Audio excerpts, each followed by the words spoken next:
ईश्वर की भक्ति से मन में ये विश्वास आता है कि जब भी आप तकलीफ में होंगे ईश्वर आपका साथ देने के लिए आएंगे। लेकिन इस विश्वास के साथ एक और चीज की जरूरत है, वो है ईश्वर को पहचानने की क्षमता। आइए इस बात को एक कहानी से समझते हैं। एक साधु थे, एक संत थे जो ईश्वर में असीम विश्वास रखते थे। उनके अनन्य भक्त थे, प्रार्थना करते रहते थे, हमेशा अच्छे काम करते थे और उन्हें पूर्ण विश्वास था कि जब भी कोई तकलीफ आएगी तो ईश्वर सबसे पहले उनका साथ देने के लिए आएंगे। जिस गांव में वो रहते थे, एक बार उस गांव में भीषण बाढ़ आ गई। अब गांव के लोग अपने अपने घरों को छोड़कर जा रहे थे, नावें वहां से निकल निकल कर जा रही थी दूसरे गांव की तरफ। सभी ने कहा कि महात्मा जी आप भी हमारे साथ चले। बोले नहीं, मैं तुम लोगों के साथ नहीं जा सकता क्योंकि मुझे कोई चिंता नहीं है, मुझे बचाने मेरे ईश्वर आएंगे और तभी मैं यहाँ से जाऊंगा। अब धीरे धीरे गांव के लोग वहां से जा चुके थे और गांव में पानी का स्तर बढ़ने लगा था।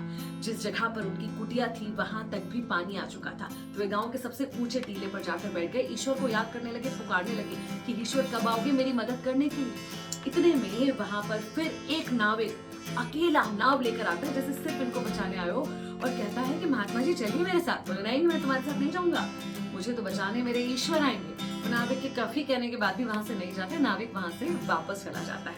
इसके बाद पानी और बढ़ने लग गया और ये एक पेड़ की चोटी पर चढ़ गए। इतने में एक रेस्क्यू टीम, एक बचाव दल आता है जो इनसे कहता है कि महात्मा जी चलिए हमारे साथ, हम बचाने आए हैं आपको यहाँ से। तो इन्होंने कहा कि नहीं, मैं नहीं जा सकता तुम्हारे साथ क्योंकि मुझे बचाने तो मेरे ईश्वर खुद आएंगे। अब उस रेस्क्यू टीम को भी वहां से जाना पड़ा और अंत में वही हुआ जो होना था।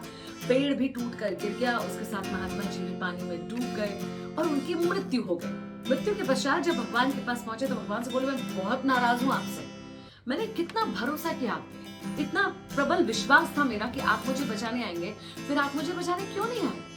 भगवान ने कहा बेटा मैं तो तुम्हें बचाने आया था, एक नहीं 3 बार आया था। पहले गांव वालों के रूप में, फिर उस नाविक के रूप में और तीसरी बार उस बचाव दल के रूप में। एक्चुअली आप क्या उम्मीद करते हो कि भगवान आपका साथ देने जब आएंगे तो मुकुट लगा हुआ होगा, पीछे एक औरा बना हुआ होगा और हाथ ऐसा होगा? नहीं, कहते हैं ना पता नहीं किस रूप में आके नारायण मिल जाएगा। बस ऐसा ही होता है। हमारे आसपास ऐसी बहुत सारी चीजें होती है जब हमें लगता है कि बच गए, कुछ बुरा हो सकता था लेकिन नहीं हुआ। वो कैसे होता है?